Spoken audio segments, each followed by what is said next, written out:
नमस्कार विद्यार्थी मित्रांनो, मी सौरभ इंजेकर नॉर्थस्टार IAS मध्ये तुमचं स्वागत करतो.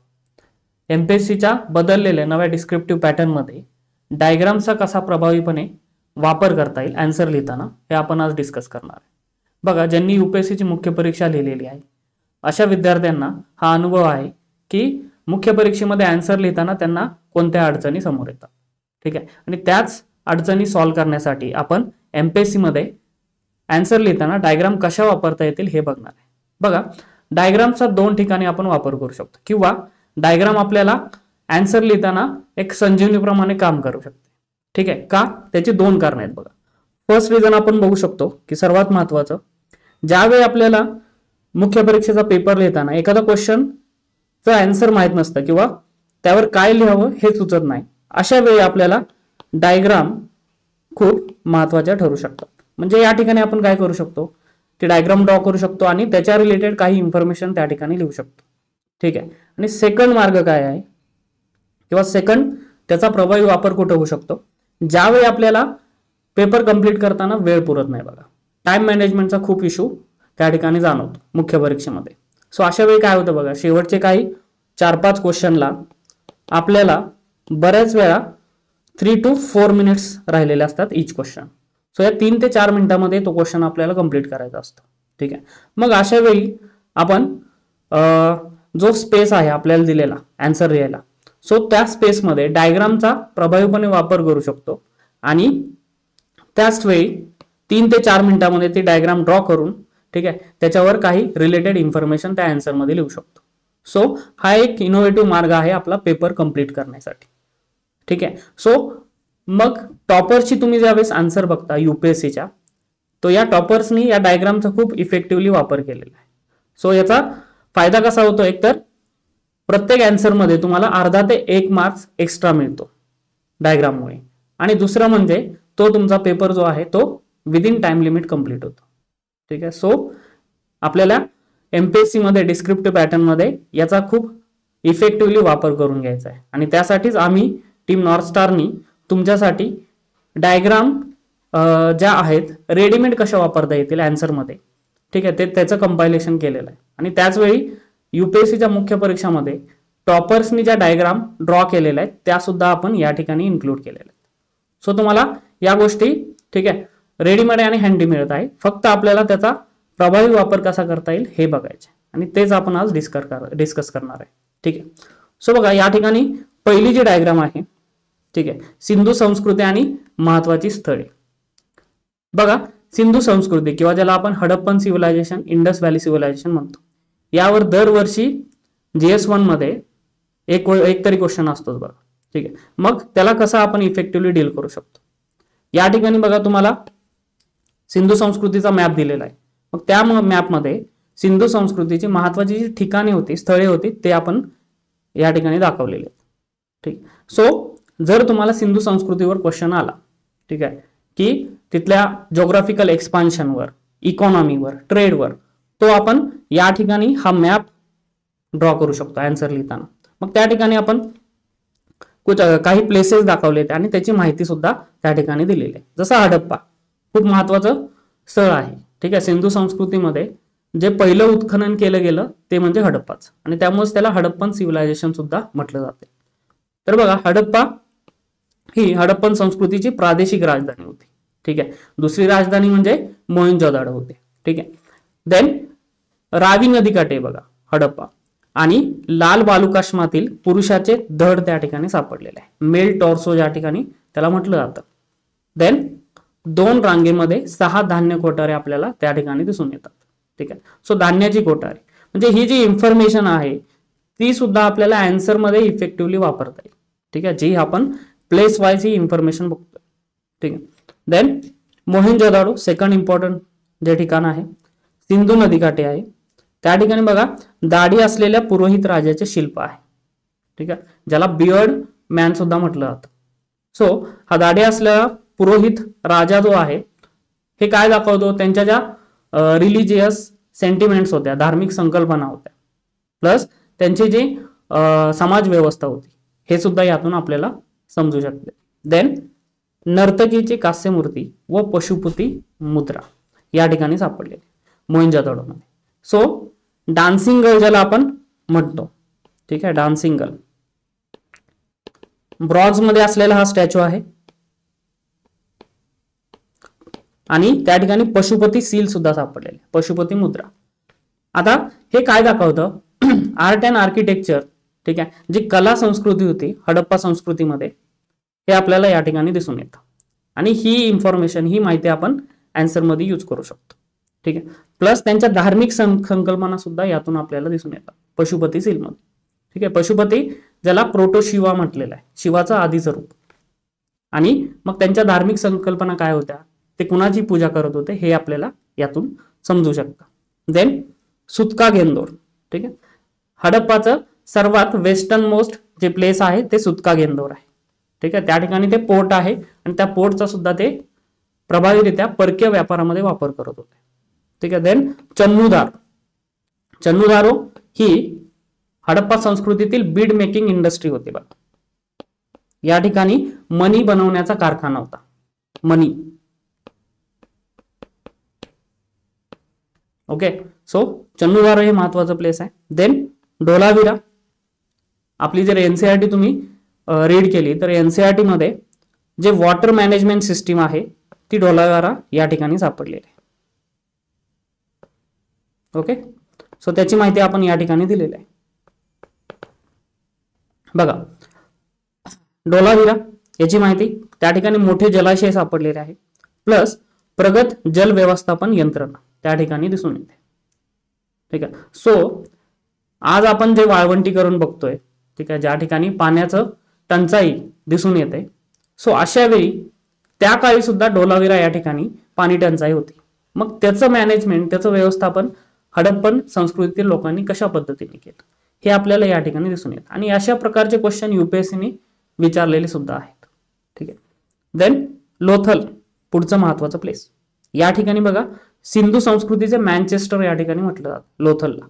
आणि सागरी व्यापारासाठी खूप महत्वाचे स्थळ आहे लोथल, कारण जो परकीय व्यापार सिंधू संस्कृतीचा व्हायचा तो लोथल या ठिकाणावरून व्हायचा. त्या ठिकाणी आपल्याला एक गोदी किंवा डॉकयार्ड सापडलेला आहे. सो जहाज थांबण्याचं स्थळ सुद्धा ते होतं. परकीय व्यापार जो जहाजातून व्हायचा, तर ते जहाज कुठं थांबायचे, लोथल या ठिकाणी जो डॉकयार्ड किंवा गोदी होती त्या ठिकाणी येऊन ते थांबायचे. देन कालीबंगन, ठीक आहे, या ठिकाणी बांगडी निर्मितीचं केंद्र आहे आणि त्यामुळेच त्या प्लेसला कालीबंगन असं म्हटलेलं आहे, कालीबंगन, ठीक आहे. सो जे आपण कला आणि संस्कृती बघतोय हडप्पा संस्कृतीतील किंवा हडप्पा समाजातील, त्याचं हे महत्वाचं उदाहरण आहे. कालीबंगन या ठिकाणी सापडलेलं बांगडी निर्मितीचं केंद्र. देन बनावली, नेक्स्ट इम्पॉर्टंट प्लेस. आणि रोपर, रोपर हे सतलज नदीकाठी पंजाब मधील प्लेस दिसून येतात. स्वातंत्र्यानंतर जे पहिलं उत्खनन केलं हडप्पा संस्कृतीच्या एका ठिकाणाचं ते म्हणजे रोपर, ठीक आहे. सो ही इन्फॉर्मेशन आपल्याला खूप महत्वाची आहे जी आन्सर मध्ये यूज करू शकतो. देन कोटदिजी हे एक महत्वाचं प्लेस आहे. सो या प्रकारे आपण बघा हडप्पा संस्कृतीतील महत्वाची स्थळे आणि त्याची इन्फॉर्मेशन एका ठिकाणी कव्हर केलेली आहे. आता क्वेश्चन बघूया, ठीक आहे. याच वर्षी युपीएससीच्या मुख्य परीक्षेमध्ये हा क्वेश्चन आलेला आहे. क्वेश्चन बघा काय, हडप्पा वास्तुकलेचे प्रमुख किंवा ठळक वैशिष्ट्ये कोणती, यावर चर्चा करा. या ठिकाणी आपल्याला विचारले हडप्पा वास्तुकला म्हणजे हडप्पन आर्किटेक्चर. मग आता आपण जे डायग्राम मध्ये डिस्कस केलं, ठीक आहे, यातल्या कोणत्या गोष्टी किंवा कोणते मुद्दे आपण या ठिकाणी इन्क्लूड करू शकतो. आर्किटेक्चर मध्ये बघा जे आपण डिस्कस केलं की हडप्पा या ठिकाणी सापडलेले धान्याची कोठारे, 2 रांगेमध्ये जे 6 धान्य कोठारे सापडलेले आहेत, it is part of architecture. Then Mohenjodaro या ठिकाणी जे आपल्याला ग्रेट बाथ सापडलं किंवा महाजलाशय है ना, महास्नानागार ज्याला म्हटलं जातं ते सापडलेलं आहे. देन हे यूज करू शकतो. प्लस मोहेंजोदडो या ठिकाणी सुद्धा आपल्याला धान्याची कोठारं सापडली, ठीक आहे. नेक्स्ट डायग्राम मध्ये आपण बघणार आहे की कशा पद्धतीने जे हडप्पन नगरं होती, ठीक आहे, त्यांचं डिव्हिजन केलेलं होतं. It is also example of Harappan architecture. So हे सुद्धा आपण त्या ठिकाणी दाखवायचे, ठीक आहे. लोथल या ठिकाणी बघा जे आपण बघितलं जहाज थांबण्याचं स्थळ होतं, डॉकयार्ड ज्याला म्हटलं किंवा गोदी मराठीमध्ये. सो हे एक्झाम्पल आपण वापरू शकतो हडप्पन आर्किटेक्चर मध्ये. ठीक आहे, मोठे जलाशय आणि प्रगत जल व्यवस्थापन व्यवस्था यासारख्या गोष्टी डोलाविरा या ठिकाणी जे सापडलं. आणखी महत्वाचं म्हणजे जे नेक्स्ट डायग्राम बघणार आहे ती डायग्राम ॲज इट इज आपण या आन्सर मध्ये यूज करू शकतो. ठीक आहे, बघा मग हे समजलं पाहिजे आपल्याला की कोणती डायग्राम आपण कोणत्या आन्सर मध्ये यूज करायची. ठीक आहे, जसं की ही या ठिकाणी बघा सिंधू संस्कृतीची नगर रचना दिलेली आहे. नगर रचनेमध्ये सिंधू संस्कृती जी नगर होती ती 2 पार्ट्स मध्ये डिवाइड होती, ज्याला उंच स्तर किंवा उच्च स्तर आणि निम्न स्तर असं म्हटलं जायचं. ठीक आहे, उच्च स्तर आणि निम्न स्तर. ठीक आहे, जे उच्च स्तर होते या ठिकाणी महत्वाचे आर्किटेक्चर आपल्याला दिसून येतात, जसं की महास्नानागार जे आपल्याला मोहेंजोदडो या ठिकाणी सापडलेलं आहे. आणि महास्नानागार मधून त्यांच्या धार्मिक आणि सामाजिक संकल्पना सुद्धा दिसून येतात. ठीक आहे, त्याला उच्च स्तरीय नगर आपण म्हटलेलं आहे. इंग्लिशमध्ये त्याला सिटाडेल आणि लोअर टाउन असं म्हटलं जातं. आणि निम्न स्तरामध्ये जे नगर होते बघा ते सुद्धा व्यवस्थित ग्रीड पॅटर्न मध्ये डिवाइड केलेले होते. सो हा ग्रीड पॅटर्न हे सुद्धा वास्तुकलेचा एक महत्वाचा नमुना आहे. सो बघा नागरी वैशिष्ट्ये काय होती हा सुद्धा डायरेक्टली तुम्हाला क्वेश्चन येऊ शकतो की हडप्पन संस्कृतीमध्ये नगर रचना कशी होती, त्याची वैशिष्ट्ये काय होती.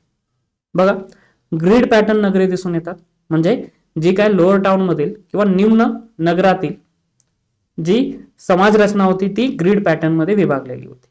देन उच्चस्तरीय नगर ज्याला सिटाडेल म्हटलं जायचं व निम्न नगर विभागणी अशा 2 पार्ट्स मध्ये ओव्हरऑल या नगरांची विभागणी केलेली होती. देन भाजलेल्या विटांचा वापर त्या ठिकाणी कन्स्ट्रक्शन मध्ये केला जायचा. ठीक आहे, आणि या भाजलेल्या विटांचं गुणोत्तर सुद्धा कसं होतं बघा ते समान होतं. यानी म्हणजे हडप्पा संस्कृतीत तुम्ही कुठलीही नगर घ्या या ठिकाणी जे आर्किटेक्चर दिसून येतात त्या आर्किटेक्चर मध्ये ज्या विटांचा वापर केलेला आहे एक समान गुणोत्तर आहे. ते गुणोत्तर काय आहे बघा 1:2:4. प्रत्येक वीट या समान गुणोत्तरात दिसून येते. त्यानंतर भूमिगत सांडपाणी व्यवस्था, भूमिगत सांडपाणी व्यवस्था आणि हे सुद्धा खूप महत्वाचं वैशिष्ट्य आहे हडप्पन वास्तुकलेचं. आता आज बघा आधुनिक युगामध्ये सुद्धा मुंबई सारख्या शहरामध्ये सांडपाणी व्यवस्थेचा महत्वाचा प्रश्न दिसून येतो. पावसाळ्यात आपली सांडपाणी व्यवस्था तुंबलेली असते, बट त्या काळी सुद्धा म्हणजे 2500 वर्षापूर्वी सुद्धा सिंधू संस्कृतीतील लोकांनी कशा प्रकारची सांडपाणी व्यवस्था बनवलेली होती हे आपल्याला या ठिकाणी अभ्यासणं गरजेचं आहे. देन धान्याचे कोठार, महास्नानागार जे मोहेंजोदडो या ठिकाणी सापडलं आणि गोदी जे आपल्याला लोथल या ठिकाणी सापडले. ठीक आहे, लोथल हे जे प्लेस आहे.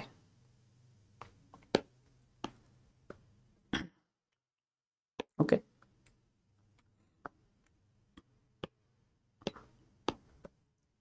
देन नेक्स्ट क्वेश्चन बघा सिंधू नदीच्या खोऱ्यातील नगर नियोजन आणि संस्कृतीने सध्याच्या शहरीकरणाला कोणत्या मर्यादेपर्यंत योगदान दिले. म्हणजे जे आपण इंडस व्हॅली सिव्हिलायझेशन सिंधू संस्कृती बघतोय या ठिकाणी जे नगर नियोजन होतं जे आपण आता डिस्कस केलं आणि संस्कृतीने सध्याच्या शहरीकरणाला कोणत्या मर्यादेपर्यंत योगदान केलेले आहे. जे आपण आता पॉइंट डिस्कस केले हे पॉइंट्स आपण या ठिकाणी लिहू शकतो किंवा ही डायग्राम सुद्धा या सुद्धा आन्सर मध्ये इन्क्लूड करू शकतो. बघा ग्रीड पॅटर्न नगरे त्या ठिकाणी होती, म्हणजे व्यवस्थित स्ट्रक्चरल नगरे होती, त्यांचं आधी व्यवस्थित स्ट्रक्चर बनवलेलं होतं. टाउन प्लॅनिंग आपल्याला या ठिकाणी दिसून येतं, टाउन प्लॅनिंग नगर रचना आणि त्यानंतरच ही नगर बनवलेली आहेत. आधुनिक काळामध्ये चंदीगड सारखी जी शहरं आहेत भारतामध्ये ती आपल्याला टाउन प्लॅनिंगचं एक महत्वाचं उदाहरण दिसून येतं. सो टाउन प्लॅनिंग महत्वाचं होतं त्यांचं. देन जे त्या ठिकाणी विटांचं गुणोत्तर आपण बघितलं 1:2:4 हे एक महत्वाचं उदाहरण आहे. सगळ्यात महत्वाचं भूमिगत सांडपाणी व्यवस्था. ठीक आहे, आज सुद्धा आधुनिक युगामध्ये आपण AI पर्यंत पोहोचलेलो आहे, आर्टिफिशियल इंटेलिजन्स पर्यंत, बट बऱ्याच ठिकाणी ग्रामीण भागामध्ये शहरी भागामध्ये आपली सांडपाणी व्यवस्था जी गटार आहेत ती ओपन दिसून येतात. ठीक आहे, सिंधू संस्कृतीमध्ये सगळ्या नगरामध्ये भूमिगत सांडपाणी व्यवस्था होती आणि हे खूप महत्वाची गोष्ट आहे जे आपण आज शिकू शकतो. ठीक आहे, धान्याचे कोठार होते, म्हणजे इमर्जन्सी मध्ये तुम्ही ठीक आहे दुष्काळ पडला किंवा पूर आला या इमर्जन्सी सिच्युएशन मध्ये त्या ठिकाणी लोकांना अन्न पाणी व्यवस्था म्हणून धान्याचं कोठार बांधलेले आहेत. आणि महास्नानागार. सो हे काय महत्वाचे शहरीकरणासाठी योगदान दिलेलं आहे सिंधू संस्कृतीने. ठीक आहे, ही डायग्राम या ठिकाणी सुद्धा यूज करू शकतो आणि ही माहिती सुद्धा. देन सिंधू संस्कृतीचा भौगोलिक विस्तार. भौगोलिक विस्तार कशा पद्धतीने होता बघा. या ठिकाणी सर्वात उत्तरेचं जे प्लेस होतं, ठीक आहे, म्हणजे नॉर्दर्न, ठीक आहे, ते म्हणजे मांडा, जम्मू काश्मीर मधील मांडा हे प्लेस सर्वात उत्तरेकडील प्लेस आहे. देन सर्वात पूर्वेकडील place it is आलमगीरपूर in Uttar Pradesh. Then दक्षिणेकडील प्लेस दायमाबाद, महाराष्ट्रातील दायमाबाद जे प्लेस आहे, जे नंतर चाल्कोलिथिक कल्चरचं खूप महत्वाचं प्लेस आहे. त्याला आपण मराठीमध्ये ताम्रपाषाण युग म्हणतो. सो ताम्रपाषाण युगातील हे महत्वाचं प्लेस दायमाबाद. आणि हे ट्रान्झिशन दाखवतं from Harappan civilization to chalcolithic age. बऱ्याच वेळा या प्रकारचे क्वेश्चन सुद्धा विचारले जातात. सो आपल्याला इंटरलिंकेजेस डेव्हलप करता आली पाहिजे, है ना. बघा, जे आपण आन्सर मध्ये वापरू शकतो. देन सर्वात पश्चिमेकडील स्थळ कोणतं आहे? सुतका गेंदोर, बलुचिस्तान प्रोव्हिन्स. ठीक आहे. सो या ठिकाणी तुम्हाला अशा प्रकारचा सुद्धा थेट क्वेश्चन विचारू शकते की हडप्पा संस्कृतीचं जिओग्राफिकल एक्सपान्शन कुठपर्यंत झालेलं होतं ते आपल्याला डिस्कस करा. ठीक आहे, भौगोलिक विस्तार. मग ही डायग्राम त्या ठिकाणी आपण डायरेक्ट यूज करू शकतो, जे आपलं आन्सर इफेक्टिव्ह बनवू शकतं. ही डायग्राम जर त्या ठिकाणी तुम्ही यूज केली तर डायरेक्ट तुम्हाला 1 मार्क एक्स्ट्रा मिळणार आहे. ओके, नेक्स्ट डायग्राम बघूया. परकीय व्यापार. हडप्पा संस्कृतीचा परकीय व्यापार काय होता? ठीक आहे, आता आपण बघितलं की जे हडप्पा संस्कृतीची स्थळं होती त्यांच्यामध्ये अंतर्गत व्यापार तर होत होताच, प्लस परकीय व्यापार सुद्धा खूप मोठ्या प्रमाणात त्या ठिकाणी सुरू होता. सो फॉरेन ट्रेड, परकीय व्यापारावर जो क्वेश्चन आला तर या ठिकाणी आपण ही डायग्राम यूज करू शकतो.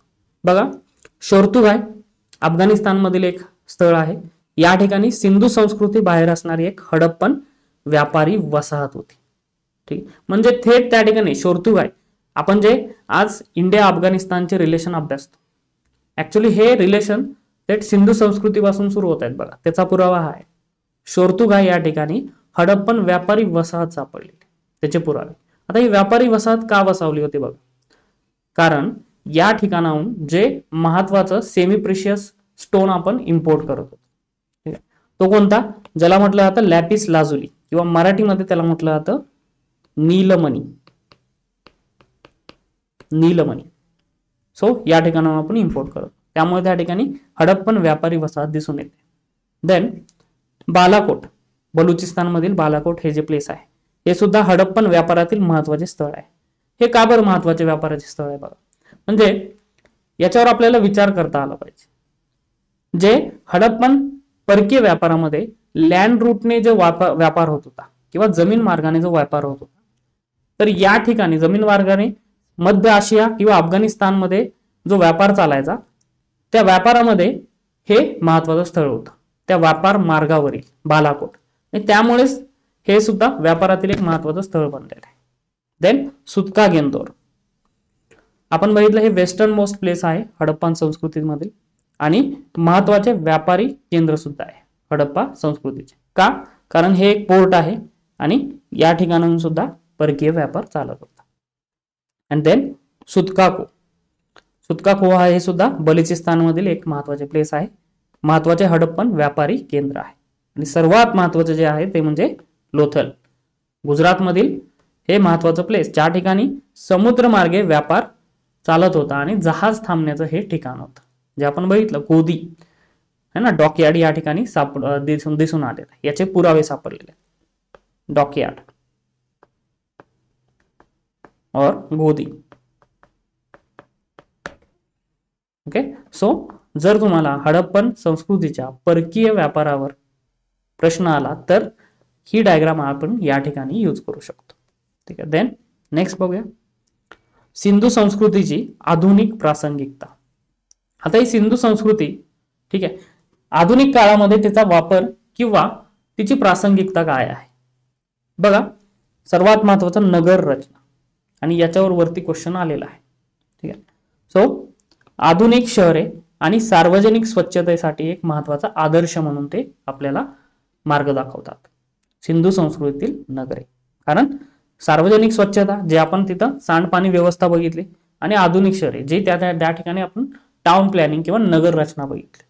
देन जल व्यवस्थापन, या ठिकाणी आपल्याला प्लेसेस सुद्धा माहित असले पाहिजे. एक्झाम्पल मध्ये जसं की जल व्यवस्थापन मध्ये आपण डोलाविराचं एक्झाम्पल देऊ शकतो. डोलाविरा. सो पाणी टंचाईच्या क्षेत्रामध्ये पाणी साठवण तंत्रे त्या ठिकाणी दिसून येतात. डोलाविराचं जे जल व्यवस्थापन व्यवस्था आहे, यंत्रणा आहे. देन सांस्कृतिक मूळ, जे आपले कल्चरल रूट्स आहेत त्या ठिकाणी दिसून येतात. कशा पद्धतीने? भारतीय परंपरा व निसर्गाबद्दल आदर. हडप्पा संस्कृतीतील लोक मुख्यतः निसर्ग पूजा करत होते हे दिसून येतं. जसं की पशुपती सील, या पशुपती सीलवर बरेच ॲनिमल्स सुद्धा दिसून येतात, बरेच प्राणी सुद्धा आहेत.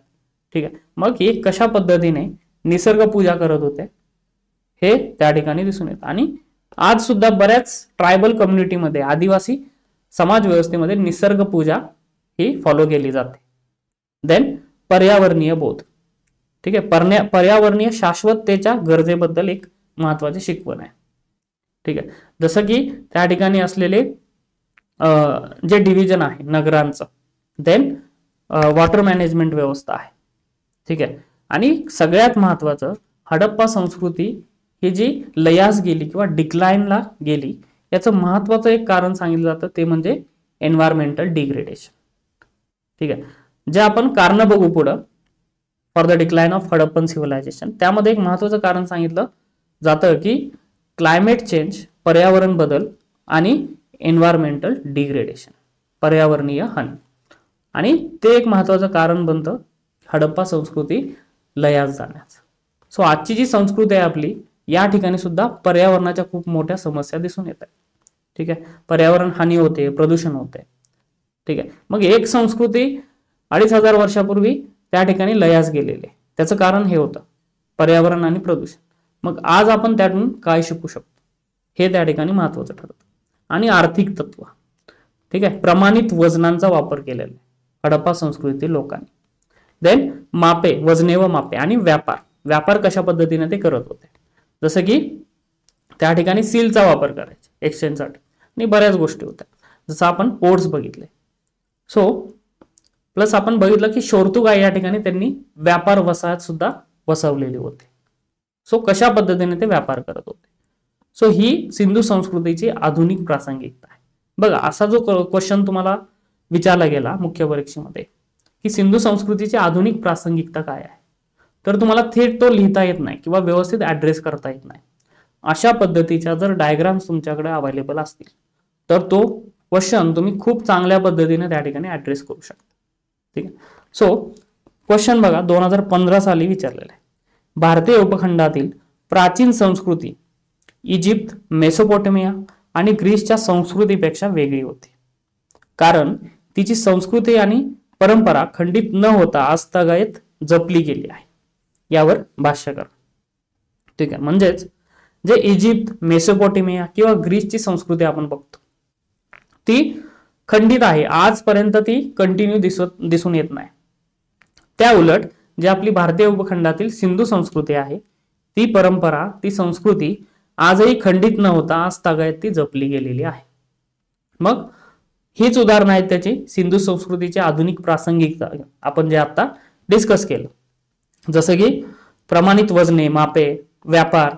ठीक आहे, सांस्कृतिक ओरिजिन आपण जे डिस्कस केलं की त्यावेळी सुद्धा निसर्ग पूजा केली जायची, निसर्गाबद्दल आदर होता. आज सुद्धा बऱ्याच संस्कृतीमध्ये भारतातील निसर्ग पूजा ही केली जाते. ठीक आहे, भारतीय परंपरा सुद्धा बऱ्याच अंशी सिमिलर त्या ठिकाणी दिसून येते, जसं की पशुपती मुद्रा हे महत्वाचं त्या ठिकाणी उदाहरण. सो या प्रकारे बरेच क्वेश्चन या डायग्राम्सद्वारे आपण त्या ठिकाणी ऍड्रेस करू शकतो प्रभावीरित्या. ओके, सो अशा प्रकारे आपण बघा सिंधू संस्कृती, हडप्पन सिव्हिलायझेशन यावरील क्वेश्चन कशा पद्धतीने डायग्राम्सच्या माध्यमातून आपण ऍड्रेस करू शकतो हे डिस्कस केलेलं आहे. ठीक आहे, पुढच्या लेक्चरमध्ये काही आपण वैदिक संस्कृती, महाजनपदे आणि जो पोस्ट मौर्यन पिरियड आहे याबद्दल महत्त्वाच्या डायग्राम डिस्कस करूया. ओके, सो आज या ठिकाणी थांबूया. थँक्यू.